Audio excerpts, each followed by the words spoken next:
Hey everyone, it's Erin with Hail Varsity. I am joined by Greg, also of Hail Varsity. We actually have the full Hail Varsity team right now on the other side of this camera too, so they're lucky that we haven't flipped it yet. Right.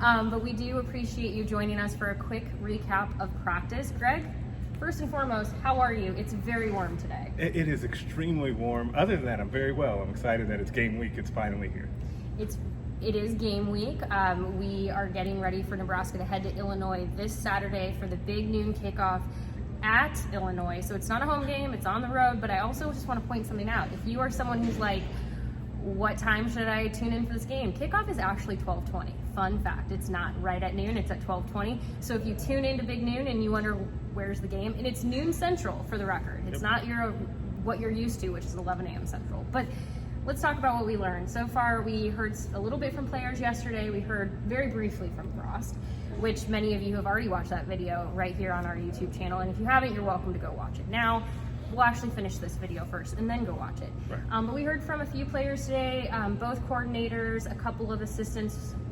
What did you take away from today? The team is ready for Illinois. I think that was the big thing, and that it's interesting that there's still a couple of camp battles that are lingering. The cornerback position, I think, has been something that has been talked about a lot, and that being open. Eric Chenander said that one day he sees one of the guys pulling ahead, then the next day it's another, and it's kind of gone back and forth. He even made a joke about it. Sounds like, they're just telling us something and not wanting us it to be revealed, but that's actually the truth. So I found that really interesting as well. And Ryan Hill said something very similar with the running backs. He talked about how, Matt Lubick said the same thing, that there's a number of players who are really competing for that. They want one singular running back to be the guy. They want somebody that they can rely on, especially in high pressure situations.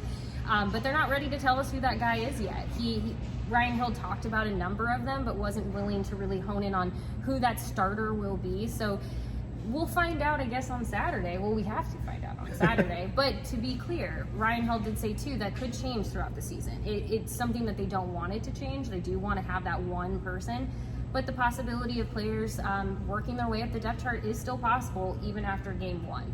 So I guess when we look at this Illinois, what does it feel like? You said everyone is ready. That's what they're preparing for. Is there anything that, it feels like besides the depth chart is still a question mark out there? Is there anything that you're still kind of wanting answers for?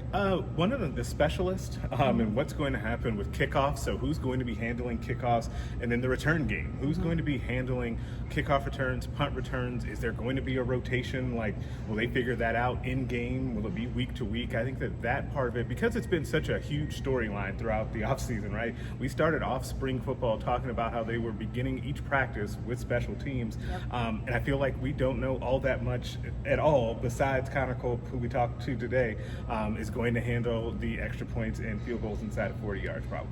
Yeah, there's a lot of unknowns. We're really heading into a game where we don't have a depth chart. I don't think we will get one. We probably will be handed one 5 minutes before kickoff. And if we'll not, see it on the big board. That's how it's happened before. We'll be breaking it down for you live as we get it. But that's just been the general theme all week. Even Frost really, in his short, sweet press conference. Maybe some people wouldn't use the word sweet, blunt, I don't know, choose your word. Focused press conference. He was really focused on Illinois. That theme carried into today. Everyone really is just putting their attention on that game. And we're only a few days away from really seeing all of the words in action. You all keep saying that. You're tired of talk. You want to see it in action. We're very close. We are close, but Eric Chenander said, don't say that the hay is in the barn, because it's never in the barn. I thought you said hate is in the barn. I'm like, why is there hate in the barn? There would not be hate in the barn unless they it. just really have malice for Illinois after last year. Maybe that's what happened. But the hay is not in the barn, because you can always watch one more hour of film, especially with the new staff. Well, Luke Reimer did say, though, that they owe Illinois one. So, again, it sounds like they're all eyes on Illinois. Obviously, Illinois has a new coaching staff, so there are a lot of unknowns. Yep. It'll be fun to break down and continue to see what happens before Saturday. We do get Coach Frost on Thursday, so if you're looking for more video, we'll have plenty to come. We'll have breakdowns at hailvarsity.com. I know many of you ask questions about what about this or that. Make sure you check out hailvarsity.com, because some of those questions will be answered there. You're also welcome to leave comments right here on this YouTube video. And because I want to test all of you, if you have made it this far, if you are still watching, I want you to go to the comment section. I want you to welcome Jolie, Steve, and Drake to our team. We introduced 2 interns and a full-time beat writer this week, and we're really, really thrilled to have them all. So please go welcome them. We're just excited to have the Hail Varsity team continue to grow. Yep. And we'll also have high school coverage starting this week, volleyball coverage with Jacob, obviously Greg with recruiting in high school. Yeah. But it's going to be exciting. It's all back. Hopefully you got enough sleep because the off season is over. Well, we are going to go get to work on everything that you can check out at hailvarsity.com. Thank you as always for watching these videos. We'll be back on Thursday with even more. Talk to you later.